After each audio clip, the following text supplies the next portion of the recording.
Fala galera, Gildo Moraes aqui, professor de História do Colégio Curso de Aplicação. E hoje a gente dá continuidade ao nosso último tópico. Eu lembro que eu falei para vocês, né, que a relação de servidão e o comitatus se tornaram as bases, né, a infraestrutura do feudalismo. Né? A partir daqui, a gente vai analisar cada campo separadamente. Eu sempre gosto de falar, no geral, de 4 conceitos: sociedade, economia, política e cultura. Né? Então vamos falar de cada um desses pontos aqui em separado. Lembrando que não faz diferença, tá, galera? Você pode começar por qualquer um deles. Sociedade, né? Baseava suas relações sociais na servidão. Galera, o primeiro ponto deixar claro isso aqui, ó. Servo não é a mesma coisa que escravo. Beleza, galera? Você pode comparar a vida de um servo com a vida de um escravo, embora eu ache um exagero. Mas para selar essa questão, para ficar claro isso para vocês, não havia relação de posse na servidão. Né? De mais a mais, o servo sequer estava ligado ao senhor feudal, ele estava ligado à terra. A terra é que estava ligada ao senhor feudal. Então o servo não podia abandonar a terra, não podia simplesmente ir embora da terra, certo? Mas em contrapartida, o senhor feudal não podia fazer do servo o que bem entendesse. Não poderia, por exemplo, expulsar o servo sem uma justificativa. Né? Não poderia vender servos ou comprar servos. Né? Então, servo e escravo não é a mesma coisa. Beleza?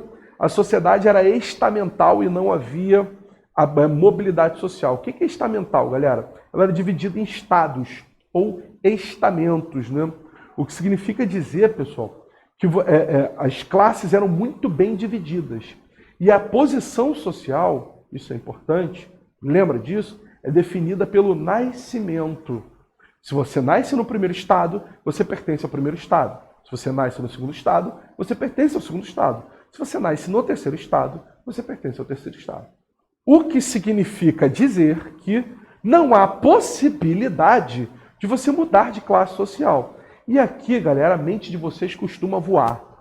E se um senhor feudal morre e deixa o castelo para o servo? E se um servo encontra uma grande quantidade de dinheiro? E se o senhor feudal fica muito pobre? Não, esquece isso. Esquece isso. Não há possibilidade de um senhor feudal deixar o castelo dele para um servo. Zero. Mas o senhor feudal se casar com uma serva? Zero.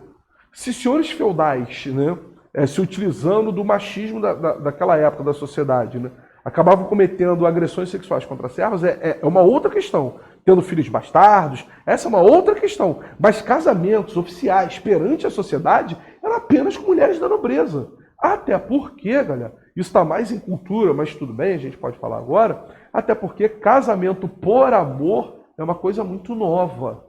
E é nova mesmo. Não existe, esquece isso de casamento por amor.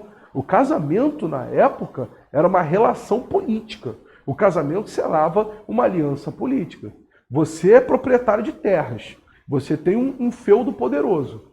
Tem um filho homem. Seu vizinho tem um feudo poderoso. Tem uma filha mulher. Por que você casaria o seu filho com uma serva? Se você pode casar com a filha do seu vizinho, formar a união desses dois feudos e fazer disso uma união política e econômica ainda maior. Militar, né? Uma aliança militar ainda maior. Não fazia sentido nenhum isso. Ah, mas um servo podia enriquecer. Como? Enriquecer como? Fazendo o quê? Quando a gente falar de economia, você vai ver que 98% da vida do servo era trabalhar. E pouquíssimo daquilo que ele produzia ficava para ele. Vai enriquecer como, gente?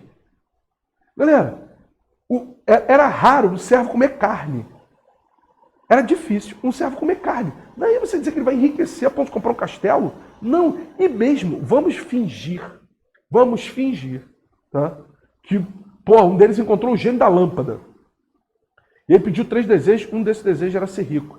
Galera, o que define sua posição social não é a riqueza. Você está com o pensamento capitalista. O capitalismo não existia naquela época. O que define sua posição social não é sua riqueza. O que define sua posição social é o seu nascimento. Ele jamais será reconhecido como servo. Ele não é parente de nobre. Ele não tem ascendência nobre. Ele é filho de quem? Neto de quem?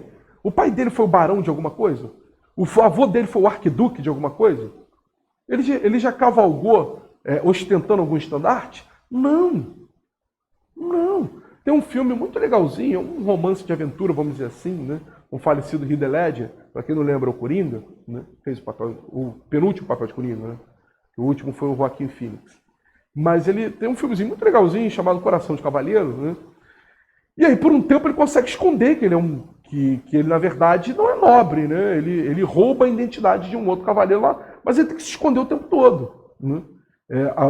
A culminância, vamos dizer assim, talvez o ponto alto do filme, é que lá no último combate dele, lá na última disputa lá com um grande nobre, um grande no sentido de passado, de tradição, os caras finalmente falam o nome dele na arena, né?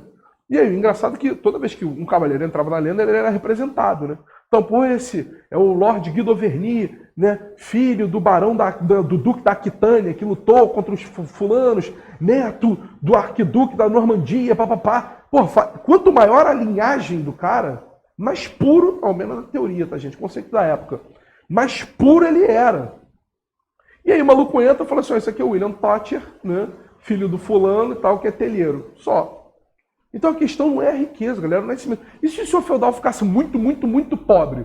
Galera, se ele ficasse muito, muito, muito pobre, sei lá, guerra, né? Invadiram o feudo dele, destruíram o feudo dele, ele não tem mais terra. Ele provavelmente seria recebido no castelo de outro nobre, que no passado fora seu amigo.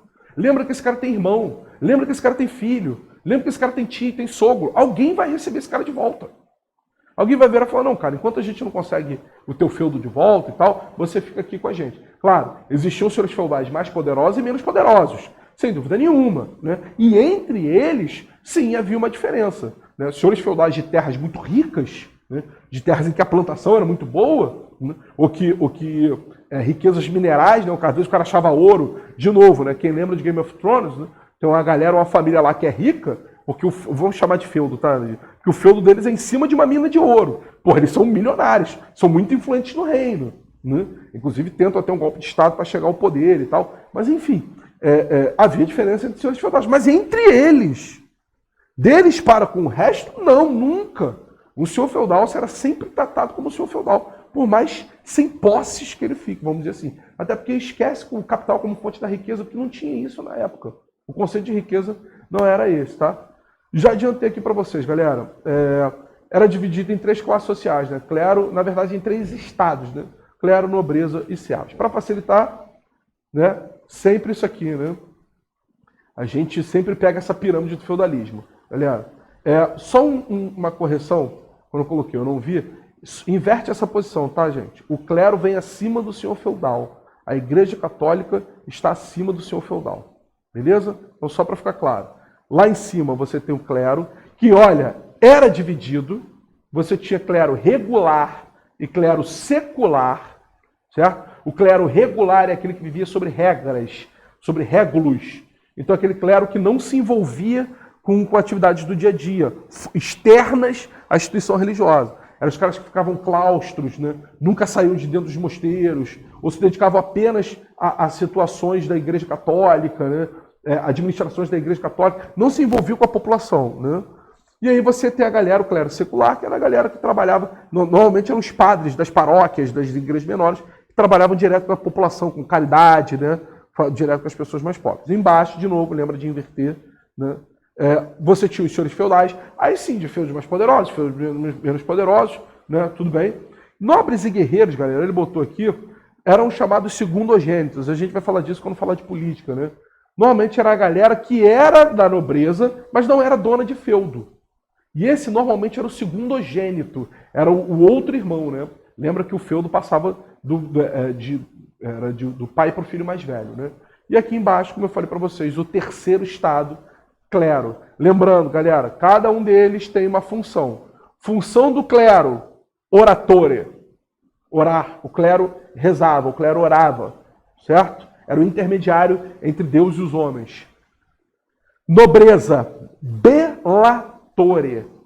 Guerrear, proteger o feudo. Os nobres eram orientados desde o início a serem versáteis na arte da guerra. Inclusive, galera, esquece esse negócio de que nobre sabia estudar, né? Que nobre lia pra caramba. Ele lia o suficiente para ler, ele sabia o suficiente para ler os manuais militares. E só, né? Passava o resto da vida treinando com espada e escudo. E por último, servos, né? É o laboratore. Servo trabalhava. Beleza, galera? Nosso próximo encontro, a gente fala de economia.